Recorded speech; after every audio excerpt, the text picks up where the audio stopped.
Good morning, campers, and welcome to Radio Camp Half-Blood, a Percy Jackson read-along podcast. I'm B. And I'm Zach.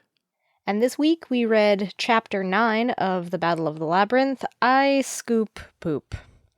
Just what it says on the tin. I cannot make a joke about this. I already promised last episode I can't make any poop jokes. Man, it is really going to be hard this chapter. You know, this is like my nature of like making poop jokes. Like, this is my time to shine. But for the sake of our podcast... Yeah, the scatological humor is right there for the taking. I actually thought this chapter wasn't nearly as gross out as I anticipated. It could have been worse, let's just put it that way. Well, no, B. The worst part is your imagination in the theater of your mind, and then you think about the poor people that when they have to do like the live action adaptation of this, just imagine that for a second. Let's just No, that's horrible. I can't even. And I could picture it too, especially like, you know, Disney doing some sort of like gross out humor. Like it just would be, it wouldn't really translate well. I'm trying to think of like other examples of gross out humor in like Harry Potter and things like that. I think there's a couple things where like with, you know, burps and farts and things like that happening in those kinds of movies. Here's the thing, though. I feel like if they're gonna do it, like, we'll probably end up talking about this because the chapter doesn't have a lot of meat and potatoes. Unfortunately, that went to the wayside in that stable. Pretty much what ends up with live action adaptations, I feel like what would happen was they'd make it like a one-off joke where like he looks at it and then they do something completely different. Right. You know what? That actually, I could see them choosing that as an adaptation choice, and that would kind of make sense, and I wouldn't necessarily fault them for it. I wouldn't be opposed if they did something different. Trust me, I'd be like, oh my god, thank God. But the thing is, though, because of the chapter title, I did think that was going to be more of a focus. Like, it was going to be like him trying to use his like water powers and his talking to horse powers to do this, and then it didn't work, and then instead he just ends up like, I don't know, shoveling it the whole time and struggling, because that's kind of what my mind's eye created out of this scenario, and that's not what happens, which is good, because I think that would make for like a very depressing, kind of not funny chapter.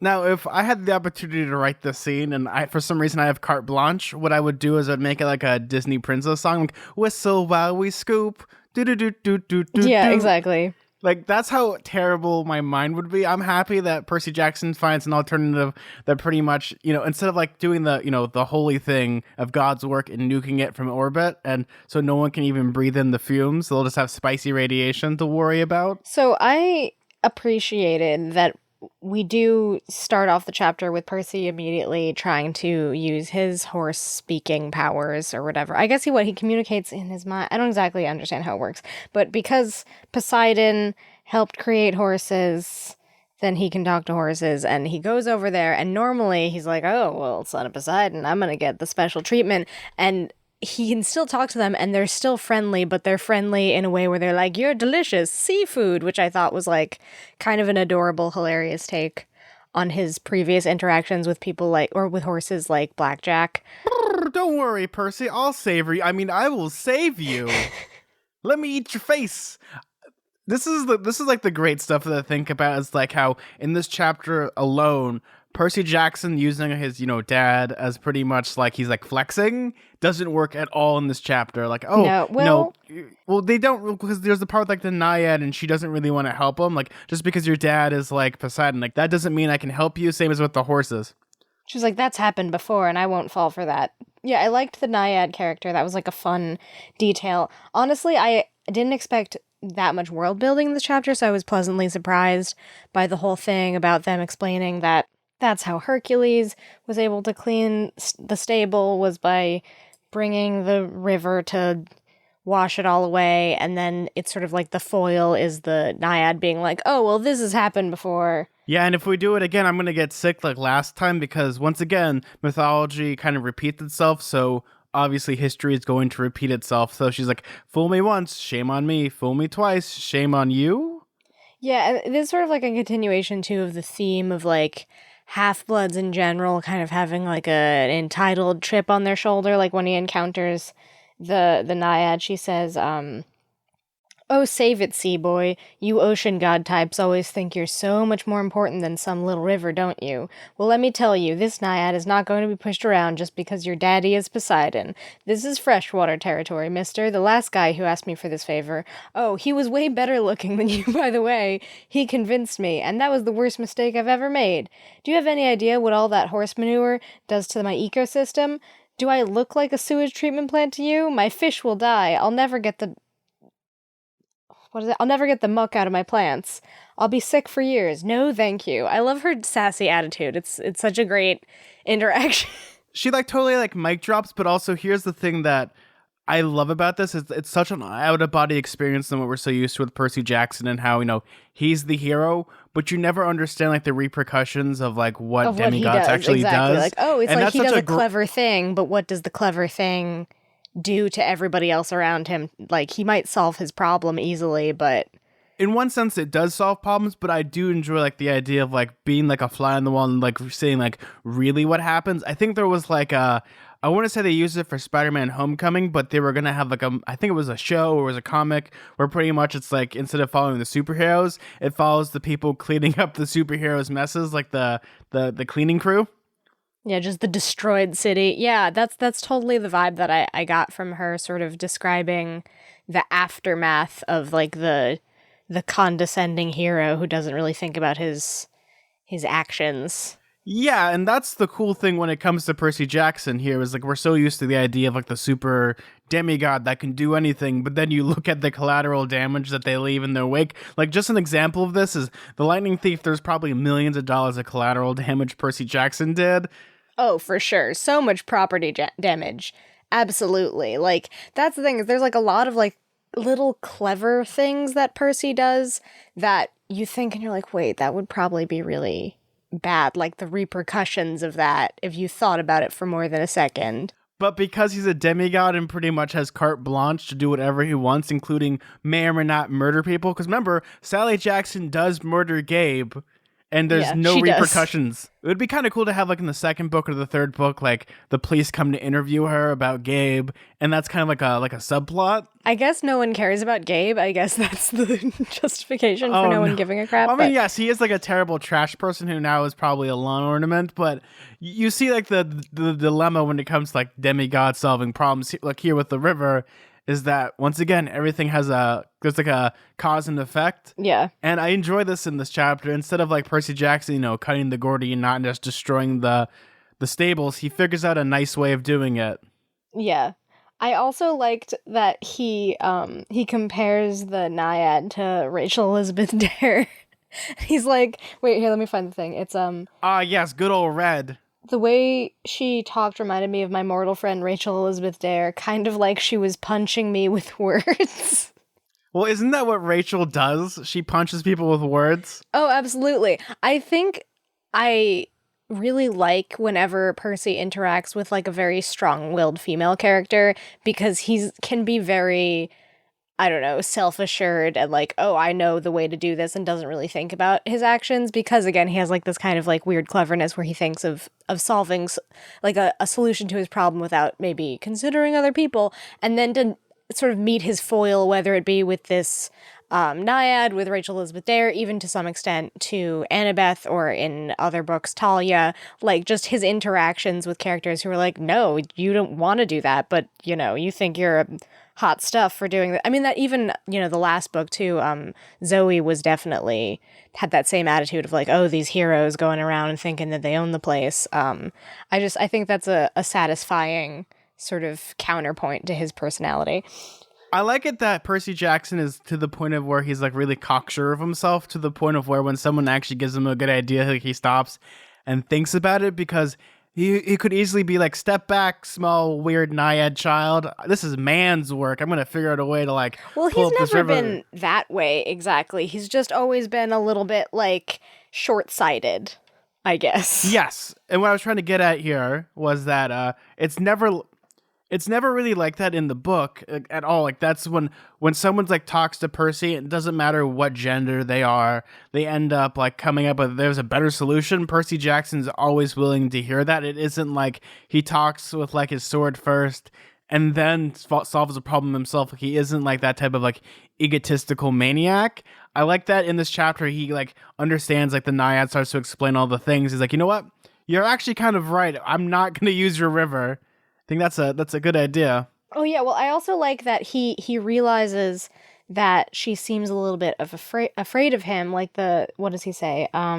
She looked like she was ready for a fight. Her fists were balled, but I thought I heard a little quiver in her voice. Suddenly I realized that despite her angry attitude, she was afraid of me. She probably thought I was going to fight her for control of the river, and she was worried she would lose.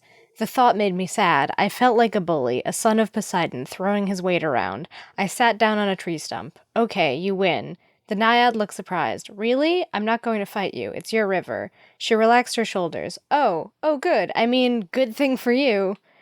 So I think this is also like a really nice lesson in like kindness being helpful sometimes. Like he actually thinks, oh right, I was kind of being pushy here, let me relent and be like, you know what, you're right, that was kind of a jerk thing for me to do. And then she ends up helping him and giving him advice like, oh, you can solve this problem in a way that doesn't ruin this river the way that she was describing. Yeah, she deals with it in a different ecological way, because the way she describes it, she kind of talks about kind of the creation myth a little bit, about like the soil and kind of like what came before even humans with like the topsoil and how that can affect things. And also we have a unique thing in this chapter where it's basically this: Poseidon doesn't technically control all bodies of water. He can control salt water. Salt water, right. But he can't control fresh water, which may be a factor. Maybe on like, it's like, or maybe we might be getting like Percy's kryptonite a little bit here. I think he can control fresh water, I think, but it's not like his realm of... Like when it comes to it, maybe it has to deal with kind of like when Percy Jackson deals with like a river or something that he has to, that isn't like salt water. It's like he like subcontracts the Naiad or the river spirit within the river to help him out. Right. They collaborate, but it's not directly related to his Poseidon powers, I guess. Yeah, it's Percy featuring Naiad. You know, it's those classic beats. Yeah, I mean the lore is a little bit fuzzy here, but he can control, I think, all water. But then we find out like this new power, I guess he has, where he can throw the seashells, and I wasn't like entirely clear on how that worked. It's just like this other magical thing that he can do. I was kind of confused a little bit, but I would just imagine it's like calling upon the water and maybe like pulling. I want to say they're pulled in the moisture of the muck, but that's giving too much credit to this. And that's just gross to think about. Well, but it's specifically the seashells, because she says, oh, like there used to be like the ocean here, and you can tell by the soil, like there's little seashells. So I guess he's like summoning ancient water. I think it's something like that, where he's like calling upon the past. Let me put on my science coat for a second. Well, there's two ways of doing this. First is that what Percy's doing, he's like phasing our reality with the reality from years ago where there was like water. Or something. Or let me just adjust my glasses really quickly. Or the water time travels. Maybe the water time travels. We don't know. I mean, they don't explain it, but again, the extent of the explanation we need is, I guess, because magic. Because magic, water, something, something, something. I thought maybe he was, like, pulling water from, like, beneath the ground or something, but it seemed like the seashells were important in the soil. I don't exactly know. Can he, like, summon water with seashells? Is that a thing? They weren't super clear about it. Or the other thing is that he's pulling water from the atmosphere, because there's technically water like particles Frozone? Wherever we are. Yeah, like Frozone I was a little thinking bit. of Frozone. Oh man, Percy's like, "Where's my super suit?" I just need a drink. Freeze. What a great scene. Oh no, my favorite part of that is like, "It's too hot in here. I can't make water." What do you mean you can't make water? What is it, like you can't run out of muscle? Oh man, The Incredibles is such a good... We'll end up talking about The Incredibles, but talk about a movie that has some great setup and payoffs. You know what the funny thing about that movie is, B? What is Syndrome's password in The Incredibles? His password? I don't remember. It's Kronos. Oh, it is? Oh, wow. Look at that. Connecting it all together. See, I try to bring things together, but yeah, the password that Gazer Beam has in the cave, it says Kronos. Wow. Did they explain that? I'm going to turn in my nerd card now, because I think I've exhausted all my nerdy references. Yeah, you just busted out your Disney nerd card and your mythology nerd card just all at the same time. So yeah, I don't exactly understand the seashell thing, but it does work, so that's a thing. Yes, and what ends up happening is Percy Jackson's able to waterbend and completely destroy the stables and make it squeaky clean in a gross way, but he still does it. And it freaks out the horses so much that they also, like, agree to listen to him, which is kind of like two birds with one stone situation, I guess, because he was also, like, freaked out by them, obviously, threatening to eat him. And he's like, oh, just eat the meat that your owners give you. Don't eat people. And they were like, okay, whatever you want. And they made a bunch of promises to him because they were freaked out by the power washing that he summoned from the ground. It's also because they didn't want to be wet themselves. The way they describe it is like, oh no, not the water, anything but the water. Or it's like my dog. If you've ever seen my dog get wet, she looks like a rat. Like she's all fluffy. Well, she looks like a bath bomb dissolving a little bit. Well, have you ever seen the pictures of like the really fluffy dogs and they put them in the water and they just start melting? That's my dog, but I'm imagining the same thing with these horses because I'm sure they're not groomed properly either. Oh, yeah. This is just like a real like. But this is actually solved pretty quickly, honestly. The clip at which this chapter moves felt, I mean, it was nice in a way because I didn't really want to linger on all these plot points, but just like the pacing of the paragraphs felt like, and then I did this, and then I did this, and I cleaned the stables, and then I went back to here, and then this happened. Like it moved very quickly in a way that was like, I guess, good in the sense that I don't necessarily want to like linger in this setting for very long, but it struck me as like a bit fast. I don't know. B, I kind of have like a theory about this. I know we kind of talked about this before we even started recording our episode, was that I think maybe Rick Riordan realized, or maybe his editors, that this is like such a weirdly gross premise that he wanted to get in and out as fast as possible to get back onto the adventure. Yeah, maybe? but I could see like maybe his editors or something telling him to like make his way through this chapter quicker because obviously he came up with the premise. He didn't have to write a poop-filled stable. Like it could have been anything else, I'm sure. Unless Disney Hyperion was like, Rick, we need something poop related this chapter. Right, because of the clause from the early 2000s where you just have to have gross out humor in any kind of kid media. I'm just imagining that's like in the big contract. Like you see here, paragraph 85, subsection 2, sentence B, you have to have at least some gross chapter in all your books because there was this weird trend. This might be a segue that we're going to end up talking about, is that in the late 90s, early 2000s, there was like this weird, like just all gross out humor. Like when you think of like Nickelodeon, you always think of like Green Slime and like Ren and Stimpy.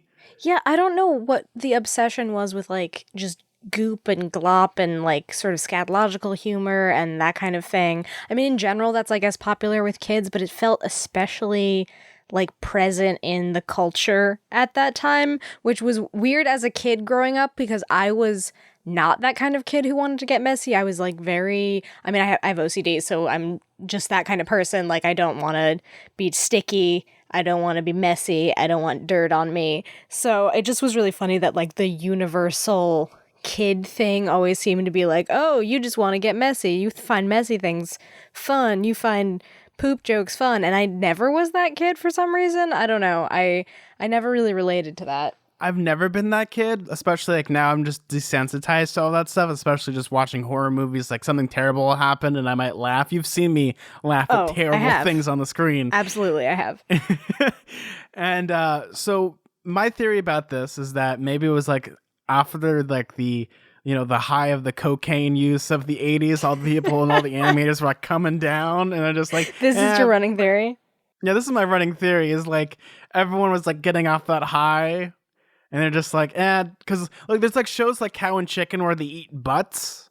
They eat pork butts. Yeah, I think maybe it has something to do. I'm just thinking of like culturally what was appropriate on TV and stuff at the time. And maybe it just was like kids media used to be like very buttoned up and conservative. And then gradually it started to be like a little bit more like wacky and zany, but not in like an inappropriate way, but just sort of like that was like the most, I guess, shocking you can get on kids' TV, because obviously you can't like talk about any kind of adult themes or anything like that, because that's normally how you like sell a show really for like adults. So maybe that's like the version for kids, is to just use gross out humor. I'm not exactly sure.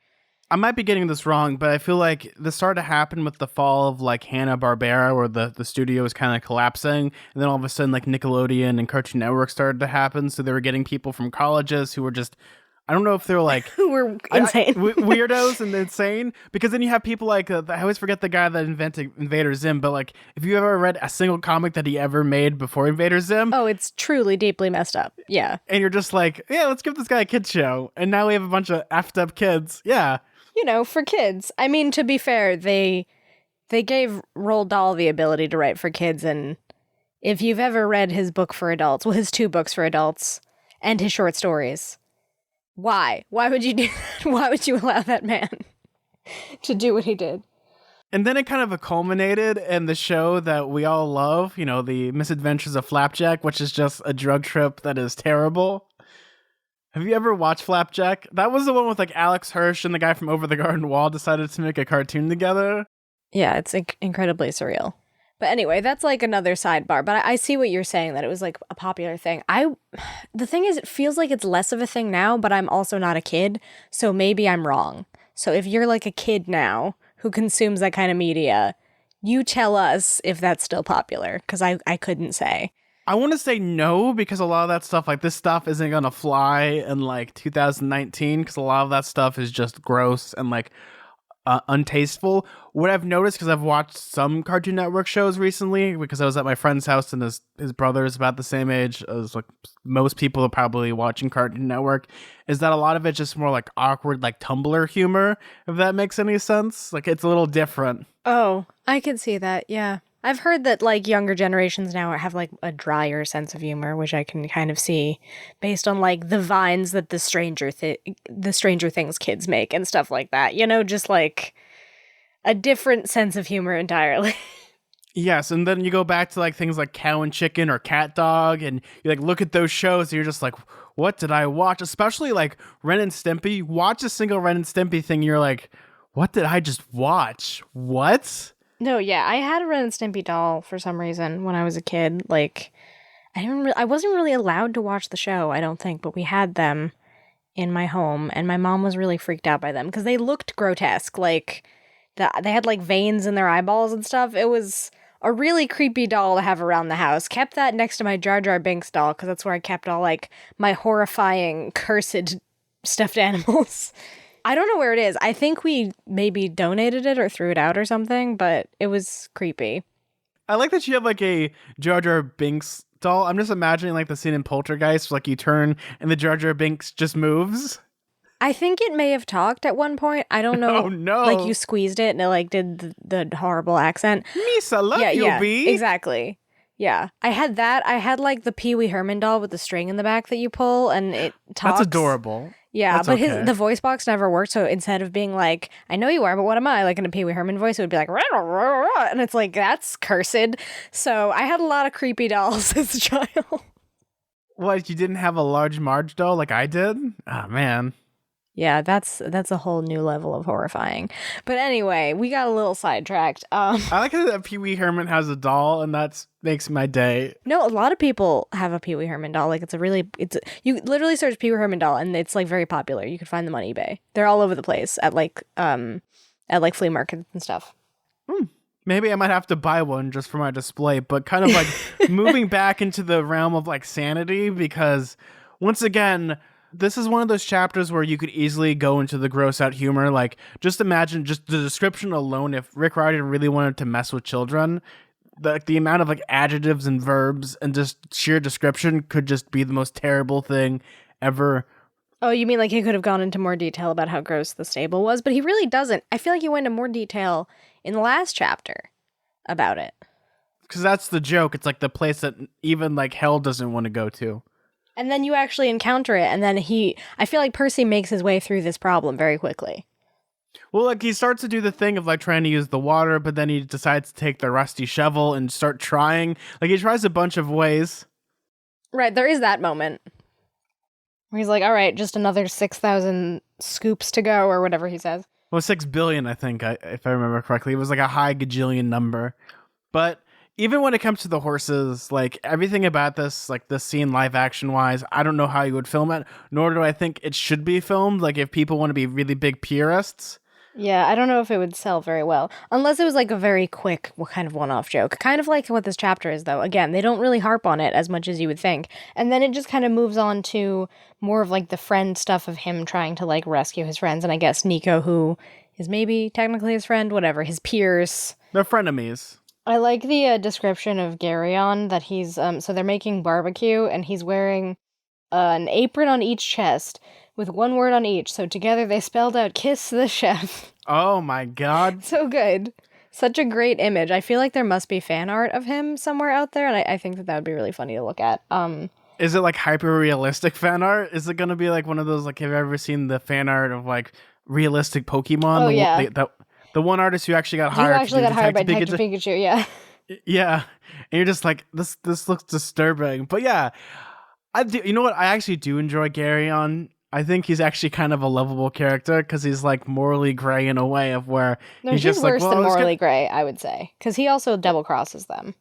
well, he does double cross them, but he also gives Percy a very important lesson. You didn't say we have to swear on the Swear river on the river Styx. If you Styx, said right. that, That's an important detail. I feel like that might be an important detail later on down the road. Like if he ever has to make a deal with someone else, that he'll ask that. Because that's like an important piece of lore. Or maybe it's just like a one-off thing that he says, but I don't know. It felt important when he said it. if I remember correctly, they've done it before. Maybe just like an offhanded thing, like, oh, I swear to God, or I swear on my mom's life, or something like that. But the difference, though, is like when it comes to swearing on the river Styx, especially in Greek mythology, if you break that, terrible things will befall you. Right. So that's one of the reasons why you have to make a deal on the river Styx. Maybe we should like make all of our binding contracts if we ever like do like a live show where we have millions of people. They have you to have swear to on the ask river them. Styx. You have to, yeah. There we go. Now it's this will hold up in a court of law. And I do like the fight they have with Garyon. It isn't one of those where it's like hack and slash, like he starts to do it that way. Right, it's a little bit more clever. I was a little bit like, a fight scene, because, like, I know, I feel ridiculous complaining about fight scenes in what is ostensibly partly an action series, but I just am not usually thrilled by them. This was somewhat interesting because of, like, it felt a little bit like a boss fight in a way. Like, oh, he has a specific weakness, which is the fact that he has 3 hearts, so you have to get all 3 hearts at the same time for him to die, which is kind of weirdly gruesome when Percy does succeed in killing him. It's a lot like a worm because worms actually have more than 1 heart. I'm sure that there's like other comparisons too of like I was just thinking of like a boss fight or something, like, oh, there's like multiple points of weaknesses and you have to. He's got like a thicker than oatmeal health bar. Yeah, that's kind of the vibe that I got. But it was a quick enough fight scene that I didn't find it boring, and it was kind of an interesting detail. Again, though, I think he solves a problem pretty quickly because he's fighting and it's not really working. He finds out the thing about hearts really quickly, which, again, good job, Gary, on, like, just totally showing your entire hand by saying, oh, I got 3 hearts, that's my secret, so you can't kill me, like... Percy Jackson has this really great ability of getting villains to monologue. That's true, because he's a wisecracker himself, I guess. Yes, and I like the solution that he has to use, which is pretty much, he has to use a bow and arrow, which is one of the worst weapons he can use, but then he has to also shoot it with like blind faith, and actually he preys upon both Apollo and Artemis. Who I'm sure Artemis owed him a favor for that. So what happens? He shoots the arrow and it goes through all 3 of his hearts, and Garyon's like, aw darn. It just, like, works out. Like, and I like the descriptions. I heard thump, thump, thump as the arrow passed clean through each of his chests and flew out his left side, embedding itself in the forehead of the grizzly bear trophy. Like, what a, like, visceral description. I really liked that writing in the fight scene. It felt more interesting than just, like, I took out my sword and I parried and I slashed and I blocked him with my shield. Oh wait, his shield's broken. But anyway, you get the idea. We've talked about many times like how to write a fight scene, and this is one of the better fight scenes that Rick Riordan has written. No, I really liked, and it was quick too. It didn't go on forever, because long fight scenes, you're like, I have stopped caring, and I'm also finding a very hard time imagining what's happening, because it's hard to describe sometimes. Unfortunately, when it comes to fight scenes, they work much better in a visual sense than in a written sense. Because when you're using your mind, you make things 10,000 times cooler, so you're not really technically reading the text at that point. You're just getting like the bare necessities until you see who wins and who loses. Yeah, that's kind of what I do when I read fight scenes. I'm like, all right, and he wins. Like, I kind of tend to just glance. Yeah, once you see like a fight scene, it's either going to be a 50-50 chance who's going to win. Unless they both like fall off a cliff or something. Those are the kind of lose-lose situations. But either way, he dispatches of Garyon pretty quickly and then immediately takes some of the food that they were barbecuing and like offers it as an offering to Apollo and Artemis, which I thought was like a nice detail, but also, again, kind of buck wild that he just called upon these gods to help him out and it worked out really quickly and then his solution was achieved. Yes, and then he rewards them with a snacrifice. And it's great. Yep, a snacrifice, exactly. Snacrifice TM. Yeah, that's what we're calling it. Every time like Percy Jackson or someone has to give like a burnt offering, it's called a snacrifice. That should be on our merch. Oh, I'd love that. With Maybe. like a burning piece of burger or something. Oh, no. So it would be like a little campfire, and there'd be like a little burning piece of burger, and then the smoke would waft up and it would say snacrifice. Yes. Yeah, I could so see it. So if someone wants to design that, we'll gladly put that on a shirt.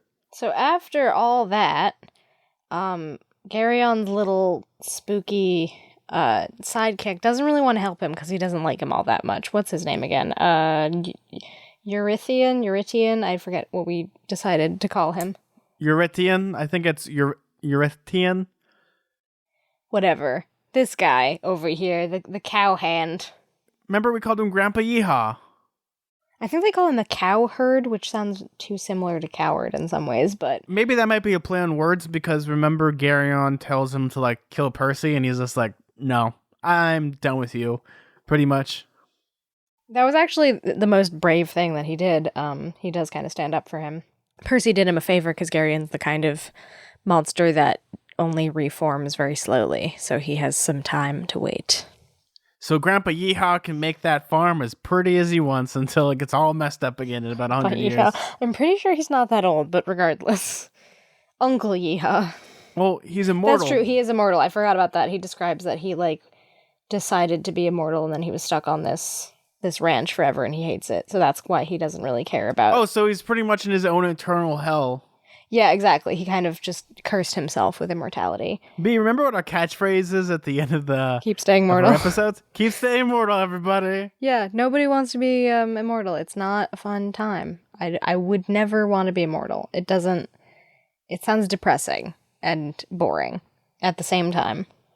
People are like, oh no, it's awesome, but when you really think about it, it's great for the first 100 years, but then when like things are like living and dying and things are pretty much staying static in a sense, you'll hate it. Can you imagine trying to have a pet? That would be sad. Well, no, you'd have like a couple pets. Can you have an immortal pet? Then maybe. If I could have an immortal puppy. Would it still be puppy age, or would it like be like a phoenix where it just gradually gets older, then explodes? Or would it be like Clifford the big red dog where it just keeps getting bigger? Oh my god, no, wait, would you want Clifford or would you want to have like a gigantic cat, like Clifford-sized cat? Well, I would die because I'm allergic to cats, so as much as I like them... Well, if you're immortal, you'll be fine. You can't die. I guess that's true, but would I still be sneezing? There's a lot of questions to this, Zach. I don't want to agree right away. It's like when you make a wish with a genie, you gotta have all of the specifications in place. What are you talking about, B? I have this newfangled magical device. It's a monkey's paw. I got like it curls. 2 wishes. It curls, yeah. Oh, I just made a wish. Oh my god, it's raining mac and cheese. Oh my god. And now you're suffocating.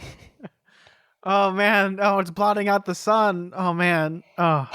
Well, moving along from the craft apocalypse.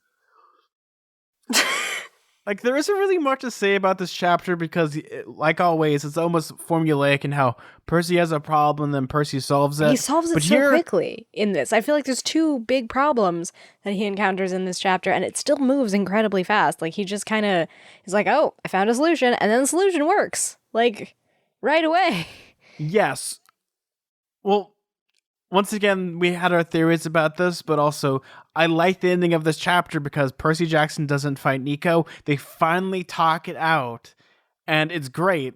They do talk it out, yeah. I mean, there's still some tension between them And they're obviously, I also like, okay, so we do get the reveal that, hey, look at that, Percy is actually not a dum-dum, and he figures something out for himself, which is that What does he figure out? he figures out that it's been Bianca the whole time who's probably been summoning these iris messages so he can see what's happening with Nico, and then that's why at the end of the chapter he says, oh, let's summon her and ask what she thinks about what you're doing, Nico, which is kind of like, we get a little bit of backstory about that, about him, like the soul for a soul thing, and then Percy says, but if you didn't want my soul, and then Nico doesn't really want to elaborate on that. So there's like a lot of questions as to the specificity of his plan there. We don't exactly know. Of course, Percy mentions the prophecy. What is it again? No, I can't find the Ghost King or something. Oh, the ghost, you'll fall by the Ghost King's hand. By the Ghost King's hand. So that's obviously the ghost that's been helping Nico and all this. Minos? Yeah, Minos, whatever his name is. So we're slowly getting things kind of unraveling. Though I like this. This is like one of my favorite parts is when people are not fighting, but they're actually talking out their differences. Maybe because I'm so in love with Star Trek. Yeah, no, because like it would have been silly to fight, especially because Percy just kind of saved his life in a way. Like he was just going to be shipped off to the to Luke, I guess, or to Kronos if Percy hadn't stepped in. I've always enjoyed scenes where people like stop. Like one of the most annoying ones is like I think they had a missed opportunity in the first Star Wars or Episode 1 at least, where they have like this gigantic shield doors between Qui-Gon and Darth Maul, and like why don't they talk it out? But they just like wait for like 10 minutes, like pick each other's noses, and then Qui-Gon dies. Like that would have been like a great opportunity to actually have some dialogue, but that never happens. Yeah, I like that Nico's still mad, and it's not like an immediate, like, oh, I forgive you thing, but they at least communicate, which is nice.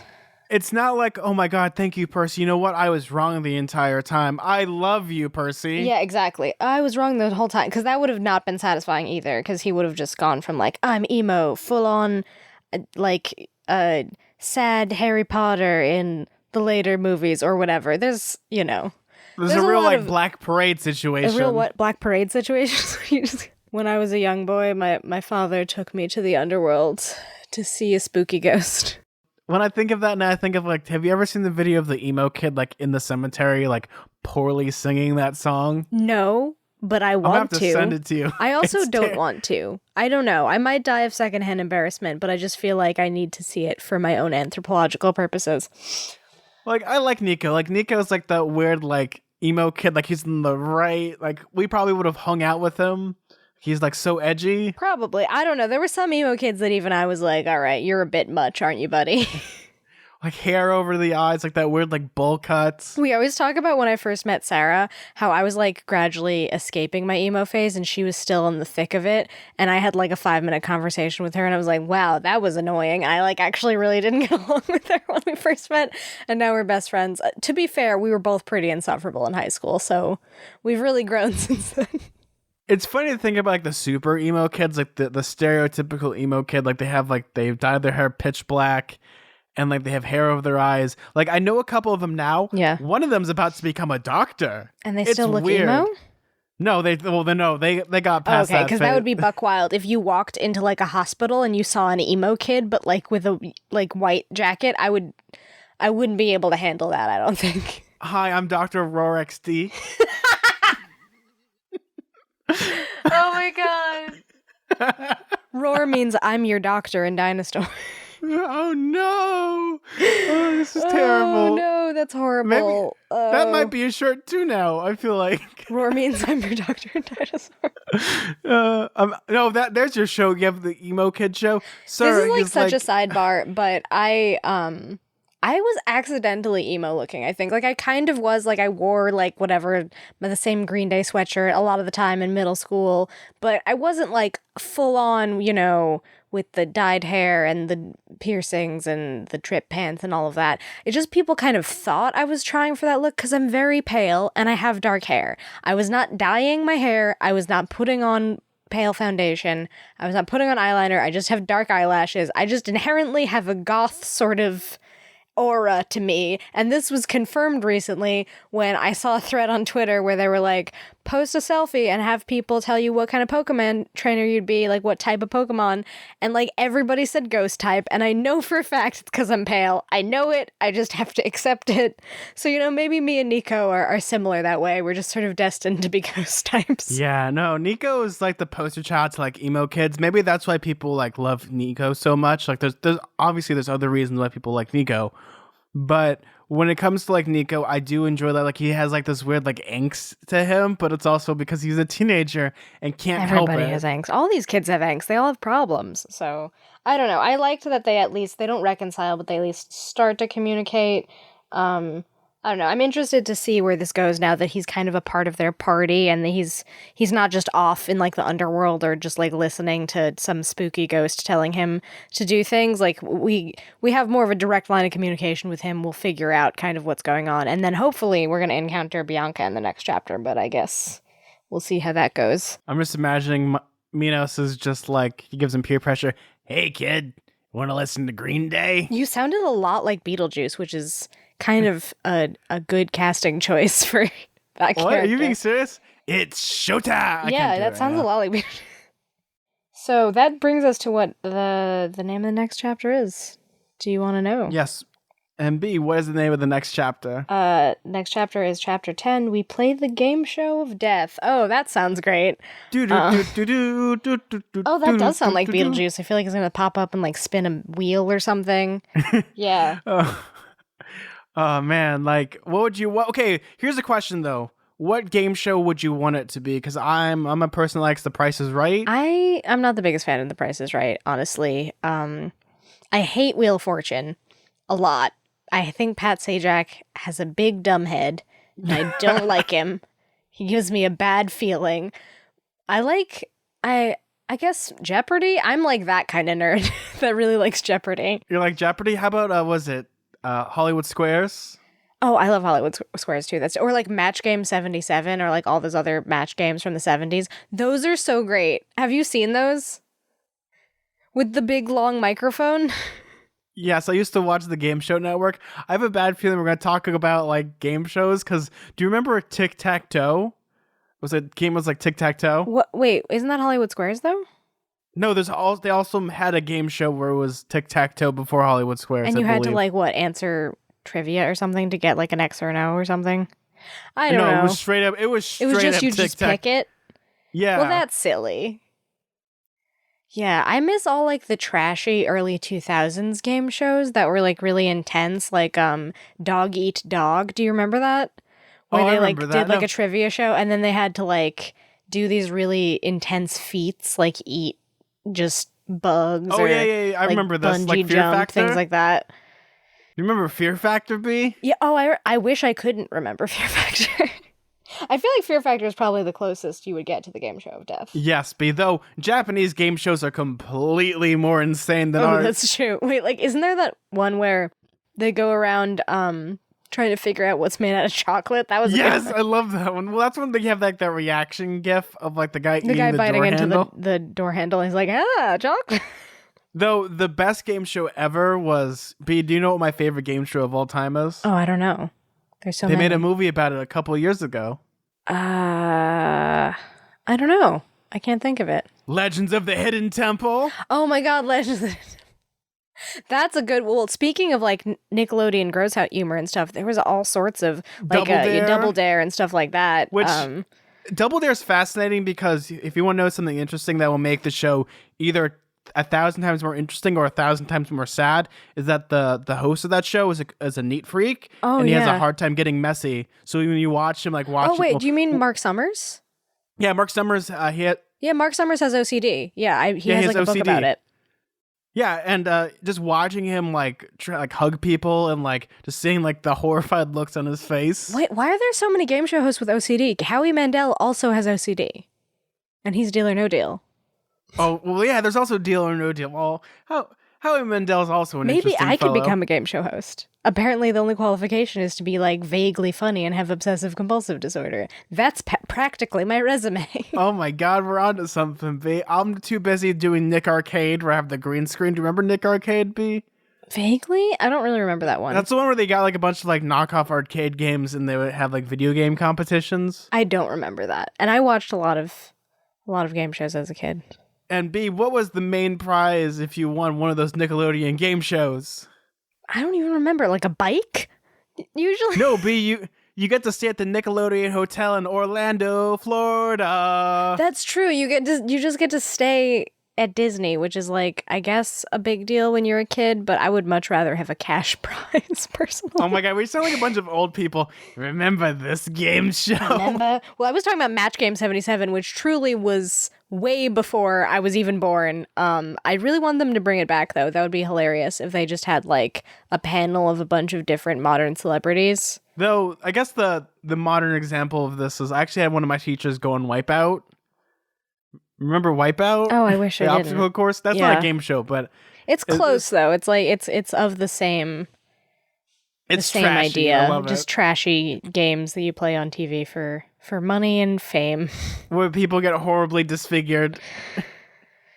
Oh man, we got so off topic. I'm so sorry, everybody. Well, I mean, we're still talking about game shows, which is what the next chapter is about. But yeah, I guess we kind of answered like which game show we'd want, but what do you think the game show is going to be? It's probably going to be like Fear Factor, though. Because that's really the game show of death. Like just trying to eat a tarantula or something. I had to turn that show off, usually. I did not have the constitution for it. See, that stuff doesn't bother me because like I've been with someone where like they've eaten stuff like tarantulas and stuff like they'd win Fear Factor. Yeah, no, I'm not that kind of person. I don't know if I could deal. They'd be like, "Hey, do you have any more of those cockroaches? Those were pretty good." And like, wait, what? I hate it. I can't do it. I'm not a picky eater, but I draw the line at anything with an exoskeleton. That's not true, though. Lobster's good. I guess anything that is a bug. Oh, you just want that nice, juicy bug meat. Yeah, it just has to be a sea bug. Sea bug. Sea bugs are fine. For some reason. Really, when you think about it, lobsters aren't that different, but... Have you ever seen Jim Gaffigan's bit about lobster? About bug meat? I think so. Oh, yeah. Ooh, bug meat, dip it in butter, yeah. Oh, man, we're so off topic, but yeah, I am so excited for next chapter. Well, at least we're done with the episode, Zach. Oh, yes. Well, at least we're done with...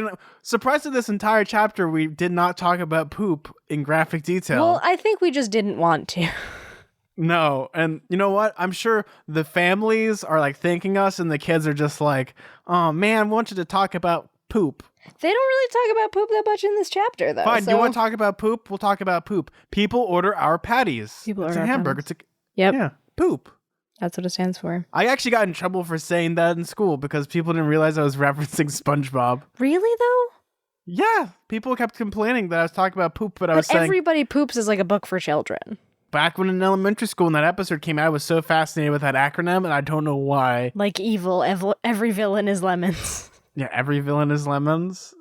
Though, speaking of SpongeBob had a lot of adult humor. Like, did you ever see the president in that one when they had the League of Super Friends? That he was making out with himself? Oh, no.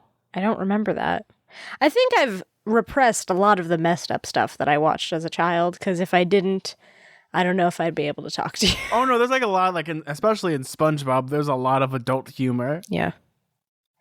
And anyway, us millennials turned out fine and normal. All I do all day is I scream in the middle of the night and wake up in a cold sweat talking about poop. People order our patties. Yep, it's true. That's your origin story. Yeah, I'm on meds for that. I'm just imagining going to the ER. My God, this is the 5th one this week. We need 30 more cc's of SpongeBob memes. 30 more cc's of slime. Oh, they just inject me with like just a thick glob of like Nickelodeon slime and I just feel better. Oh my God, thank God. We're just going to really spiral down the nostalgia path if we keep talking about this stuff. So I almost started talking about those ice pops that have the slime in it, but we have to cut ourselves off at some point, Zach.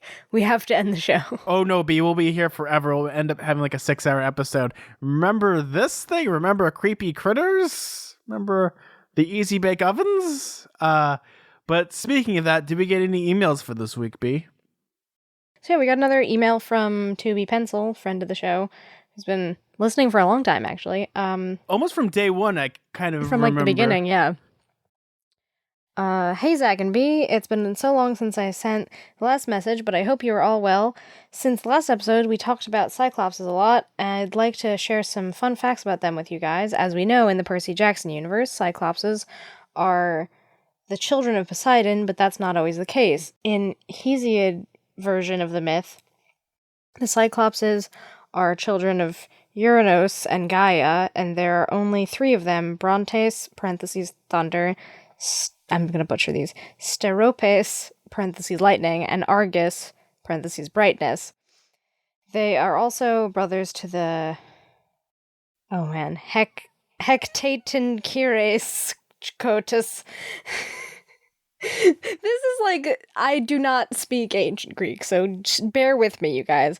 The Gyges and Aegeon giants with the Aegon. Sure, with the 50 head and hundreds of arms we met in the last chapter. It makes so much sense why Tyson would want to help them out so badly.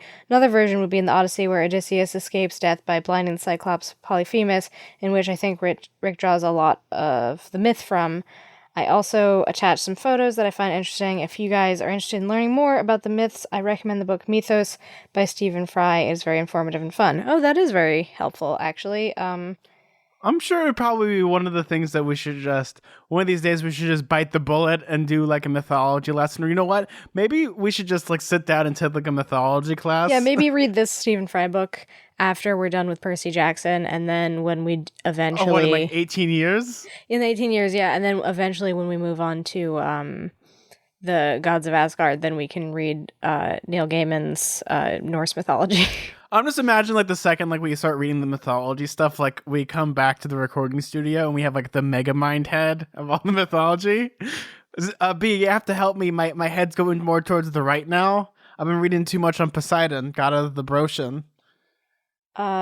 Wait, was that the only email we got, or is there another one? I got one. Okay. So we did get another email, and this is from Dimitri. Hey guys, I love the podcast, so to get straight to the point, I'm listening to your most recent episode. You discussed how difficult it would be to adapt the series using Campy and Briareus, or I guess they have like a name for it. It's Bri-R-Us. Yeah. Briareus? Like, okay. Kind of like, I'm guessing it's kind of like the name like Brienne, like Brienne R.S.? Brianus? I don't know. Briareus? Because the way it's spelled sounds like how you would spell Brienne. Yeah, Brienne of Tarth. She's doing a play right now for Midsummer's Night Dream, and it is the most delightful pictures I've ever seen of her. Frolicking? Is there frolic involved? Because that's, yeah. She's half naked on a cloud. Yep, that sounds about right. And she's smiling. I think it sounded a lot like you two were unsure how, so hope that helps. And as an example anyways, about adaptations, you two only seem to consider live action adaptations. Personally, I would have thought animation would work better for the series, something like Avatar: The Last Airbender. What are your thoughts on something like that?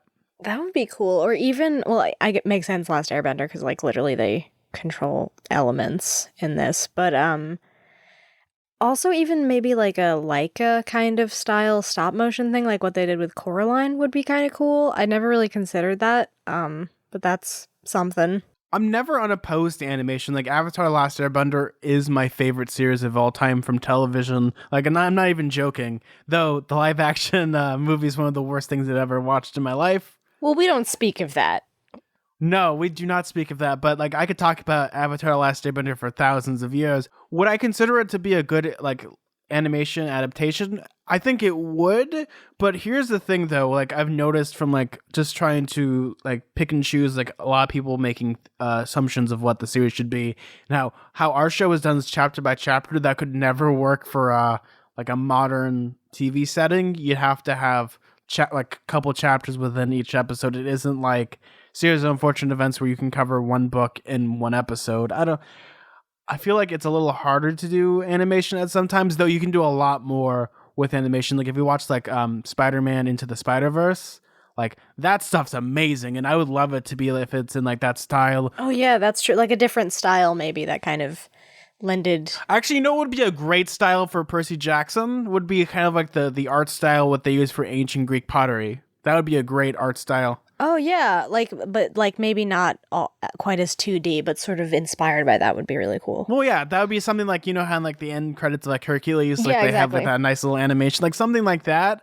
Like, I'd like that, but personally for me, I've always liked live action stuff, though you can do a lot more with animation, and there's no problem with that. But once again, when you think about, like, a lot of people, I'm guessing maybe this is just me and, like, film and stuff, but when you think of things, I always think of it, I think most people always consider when you're reading something to be more in, like, a live action setting than, like, thinking of it in, like, a 2D setting, right? But do you ever, like, read a book and think of it, man, this would look really good as an anime?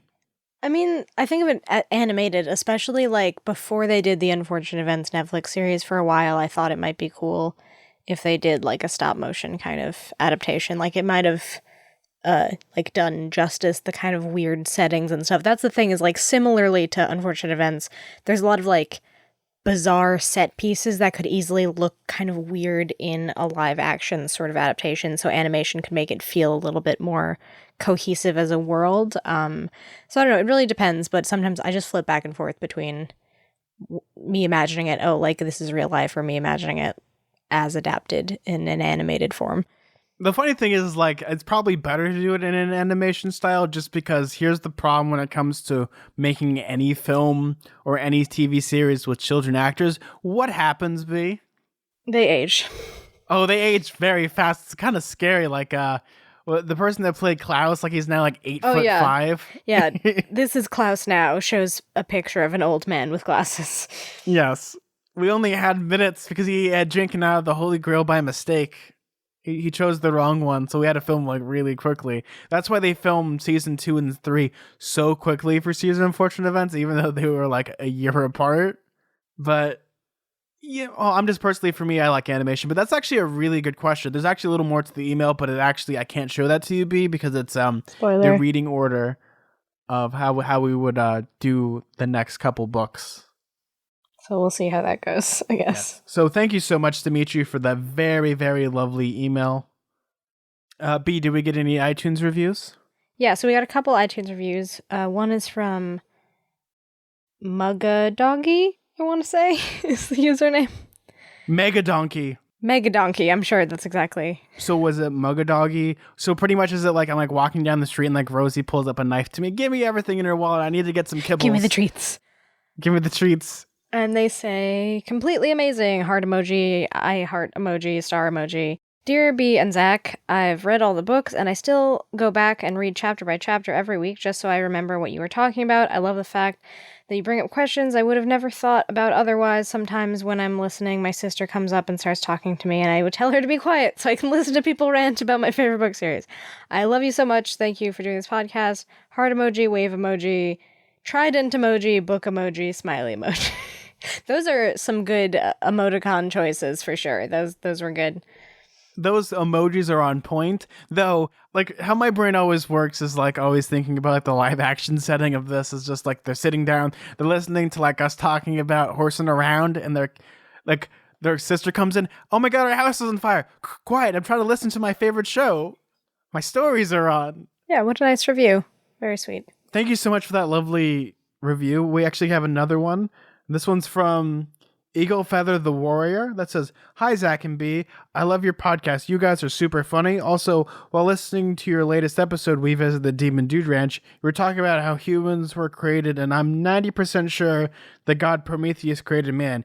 He only created men, yet they didn't die out. Zeus kind of hated men, so he tried to kill them. So Prometheus stole it from Hestia, Hestia, goddess of the hearth, and gave it to man. When the other man decided to sacrifice the best part of the meat to the gods so they would forgive, even though they did nothing, and then Prometheus was tortured for giving man fire. Anyways, sorry for the long review. I love your podcast, from a daughter of Athena." Another very educational message we got there. Even last chapter, I remember saying, don't quote me on this because this is just extrapolating from like middle school English or high school English, like kind of like those myths. But there are different interpretations. I might be getting one right or one wrong. So we are not experts whatsoever in mythology whatsoever. So I just want to make that perfectly clear. Like if we get something wrong, I really appreciate when you guys correct us and help us out. But the story of Prometheus, that's a story it's quite neat. As Michael Fassbender's a robot, and they decide to go to the alien planet. Oh, wait, no, I'm talking about the plot of the terrible Prometheus movie. I'm sorry, everybody. There's a part in Alien Covenant where Michael Fassbender makes out with himself, which is also a Prometheus sequel, and that's weird. I'm creeped out. Well, he's a robot, and his other robot version himself starts making out with himself. This doesn't help. Oh, it doesn't. No, it doesn't help at all. What were we talking about? Oh, yeah, Man with Fire. Oh, what is this mic doing in front of me? I'm sure people are getting a kick out of this. Though, B, if I ever showed you my reaction in my face watching that scene, I was just really weirded out. I was just like, is this real life? Like, I had like, the Key and Peele, like the stare they do, or like the sideways glance? Yes. That's what I had. I was like watching the movie, and someone in front of me was like, wow, this is art. And I was like, what? Oh, man. Thank you so much for that lovely review. B, did we get any other reviews? We got a review from Poseidon. What? The Poseidon? The guy, my God. I guess. And he says... It's such... First off, I want to say it's an honor. I mean, it's cool that you want to listen to our podcast. Oh, my God. So Poseidon approved. Kid tested, Poseidon approved. Can we put that on our podcast now? Poseidon approved? Yeah. Will people get mad? Percy Jackson is amazing. 5 stars. You are really cool and funny. # Percy Jackson for life. Trident emoji. Is that just like Poseidon like just being nice to his son? Yeah, I guess so. He was like, hey, thanks for promoting my son and his trials and tribulations. Oh, because this is all real and factual? What do we do? Here's the question, though. When we obviously do our shameless plug that we're Poseidon approved, will we give it 3 Tritons up? Or would we give it only 1? Yeah, I don't know. That should be like our ranking for chapters now. How many Tritons do you give it? I give it 3 Tritons out of 5, though I don't like to give rankings because everything of that stuff is supposed to be subjective. Yeah, it's hard to give things rankings because it's contextualized within the rest of the book. I think that's all the reviews we got this week. Thank you, guys. We got a lot of reviews. We got some wonderful emails that it's good to kind of like talk about different aspects because sometimes we forget there's live action and animation, like there's different things. So it's always great for, questions that bring a new perspective, and we really appreciate that. And guys, I have a very special announcement. You guys finally got your pins! You did! Well, I think everybody. I saw at least 2 people post about it, but there was, I think, a third. I don't know. I don't remember how many I shipped now, but there was at least 2 people who definitely got them, and you got your secret surprise one that I sent you. Yes, and I was like really shooketh because I opened up I was expecting just a pin, but there was like an entire signed Lightning Thief brochure, and I was like, oh my God, I only cried for about 10 minutes before I called you. At least we weren't on air like the time you opened the Rosie painting and you broke down. You know what, B, I should have done that. Why didn't you tell me not to open it? This is some Pandora's box. Well, I just wanted to surprise you. I didn't know first of all, I didn't know it would get there so soon. Also, I don't know what magical shipping that my mom did because she's the one who went to the post office this time. And I don't know, but everyone got their pins pretty quickly after I shipped. So that's good. I'm glad everybody got them and that they made it in one piece. And I want to say the craftsmanship in those pens are superb. So I need to thank B, and also I'm guessing also Sarah helped you with those a little bit. Yeah, she helped out a little bit with the drawing of the design. Well, I'll tell you, when you make those pins, you gotta draw them a lot bigger than the final product because the plastic shrinks in the oven. It's like a shrinky dink. It's basically a shrinky dink, yeah. So it's a lot more labor intensive than you'd think for something so small, but I'm really happy with how they turned out, and I'm glad everybody got them and are enjoying them. Yes, and we probably have plenty more pins. Our resident memer got his pin. Yes, he did, and it's a great-looking pin, and we had another person that showed us their pin right next to their Jameson pin, and I was like, all right. Yeah, which is an interesting juxtaposition, but I guess that's your pin collection. More power to you. Well, I mean, to be fair, sometimes when I listen to Radio Camp Half-Blood, I do have a nice beverage, an adult beverage with me. What are you talking about? We only drink Capri Sun. Well, actually, I do because I'm a boring teetotaler. I don't actually drink Capri Sun because that's too much sugar. I just drink seltzer. Like an old man. I drink seltzer. I drink a lot of Perrier. But like when I'm doing like quality control for a podcast, sometimes I want to hang out with Chiron and drink a pina colada. I did just have a pina colada yesterday. Or my favorite out of all of them, the hipster White Claw. Yeah. Oh yeah, the spiked seltzer. Yeah, my sister's getting into that. She's a big fan. These are okay. By the way, none of these are sponsored. So, Yeah, unless you want to sponsor us. oh no, if you I want to wouldn't want to be sponsor us, sponsored by an alcohol though. I feel like that would be inappropriate on many levels. Hey kids, do you want some beer? No, it's not appropriate. yeah. So, oh, by the way, if you do drink, please do not drive. Get an Uber and save a DUI. That's a public service announcement, free of charge. Public service announcement. Yep, I think we're pretty well We're good to go. wrapped up. Do you want to give a message to our lovely listeners? What you learned from this chapter? My advice I would give to any lovely person that has to do this impossible challenge: just nuke it from orbit. It's okay. Just make a crater. I think the lesson I learned from this chapter is that sometimes doing the kinder thing can be just as effective as doing the thoughtless thing. So, Percy was about to do something that was like kind of thoughtless, not really, understanding the ramifications of his actions. He talked to the Naiad for a little bit. She explained that wasn't such a good idea, and he found a different solution. So that's a good lesson to take away from all of this. I know I just played it straight this time, but it's a it's a good lesson. Well, yes, and also I guess I also got another advice, and that is flesh-eating horses enjoy face kisses. And it's still raining macaroni and cheese outside from this monkey paw. We're about 16 inches deep. Well, B, where can they find you? You can find me on Twitter and Instagram at bkellygorman, and you can find me on Tumblr at twinpoetry.tumblr.com. And actually, I have a Facebook page. I don't really post there, but Bryce Kelly, you'll know it by the little Radio Camp Half-Blood face of mine as the profile pic. So if you want to like that page, I might start, cross-posting when episodes are up and stuff like that, or updates about the Patreon, things like that. So you can check that out. Yes, I'll have to definitely like that page. I'm surprised that I don't like it right now. Yeah, I mean, I haven't really promoted it. I just kind of snagged it thinking, oh, maybe I'll do something with it, and then I just never did. But, If you want to find me on Twitter, you can find me at Suda41. That's SUDA41. If you want to email our show, you can email us at radiocamphafblood@gmail.com. I also have a brand new show. Well, it's not as brand new as it used to be. The Film Cultist, the podcast where I try to find the diamond in the celluloid rough. This week, I talked about the lovable movie with Anthony Michael Hall about a wisecracking gnome called A Gnome Named Norm. It was a lot of fun. It was great. And there's a lot of wacky hijinks, like a high-speed chase involving a hearse and a bunch of grieving people.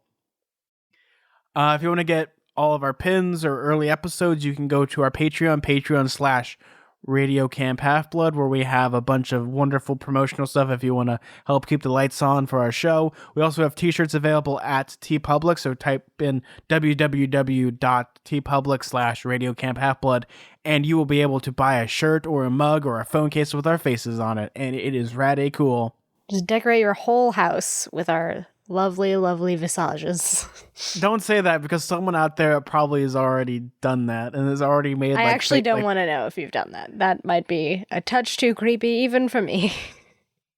That's where we get invited to their mysterious island, and then we become like a meat suits. Mm-hmm. Hi, I'm Zach. Yeah, the most dangerous game. Oh no! Oh man, that'd be such a great idea for a movie. Like a bunch of podcasters go to an island, and it's the most dangerous game, and all of them are trying to tweet about it, and also do a podcast while they're running for their lives. Live tweet it, yeah, totally. That's how he finds you. He's on his Twitter. They're all trying to do live streams, audio memos on their phones. I'm currently being shot at. And then the twist at the end is that the guy who invited them to the island is Mark Maron. Well, I mean, if it was Mark Maron, he can shoot me in the head for all I care. I'd be fine. Mark Maron, don't shoot me in the head. I love you, man. Yeah, but come on the podcast if you want and talk about Percy Jackson. I don't know. Oh no! If Mark Maron talked about Percy Jackson, I'd be like, I have a follow-up, Mr. Maron. What is your thoughts on the new season of Glow? Oh, okay. I'll talk about Percy Jackson and Glow. That's about it. Oh man, that sounds way too similar to your Beetlejuice. Well, Mark Maron sounds like he scoops up cigarette butts and smokes them at the end. I like Okay, Mark I think we Maron. need to end the show. Yes, we need to, or I'll sorry slip into like my Mark Maron where I was bitten by Mark Maron, so I become Mark Maron. Aware Marin. Awarein. Oh man, like I get like bitten, like all of a sudden like a mustache starts sprouting. Ah, help me be. Well, guys, Boomer lives! Ah! well, be. I'm Zach, I'm B. and keep staying mortal. Bye. Bye, guys.